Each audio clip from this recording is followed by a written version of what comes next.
Hi everybody, I, Rob Schmidt, the conservative evangelical Bible-thumping Christian, would like to say that I have no objection whatsoever to Sandra Fluke's usage of birth control, or anybody else for that matter. I do, however, have a strenuous objection to her expecting me to pay for her birth control.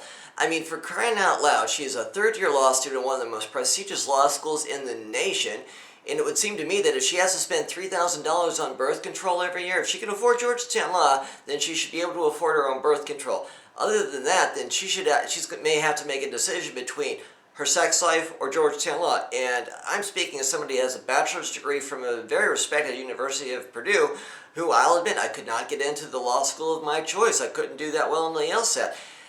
She has a great luxury going to Georgetown law, but again, you're going to have to make a decision, young lady, between Georgetown law or birth control. Don't expect us to pay for it. It would appear that the Georgetown School of Law has failed to teach you the intricacies of the First Amendment. I say that because of your objection to Rush Limbaugh's comments, and I do think Rush went over the top when he said the things that he said about you, but you need to understand that when you are seduced by the Speaker of the House, Nancy Pelosi, into speaking before the United States House of Representatives, before a national audience, that you become fair game for the criticism or comments that follow it, like mine, for example.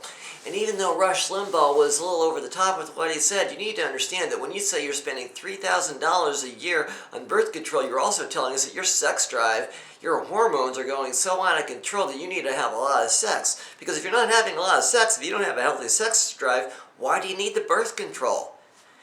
And as far as the people that have backed away from the Rush Limbaugh shows, the sponsors that have gotten PC on them in the radio station and decided not to carry him, you knew what you were getting with Rush Limbaugh. And for the record, Rush Limbaugh does not need you. You need Rush Limbaugh. According to the Michael Medved show, Rush has had a waiting list of people to sponsor him for quite some time, and based on what I read on his website, it looks like he's just planning to replace the sponsors that are left with the ones that have been on their waiting list. He's not getting hurt at all. If anything, Rush Limbaugh is going to benefit from the controversy because as a longtime fan of his, he's been number one for quite some time. Controversy like this, he thrives on it. And again, his comments were over the top, but he's a human being. He's apologized. And as an evangelical, when a guy makes an apology, I'm supposed to forgive him.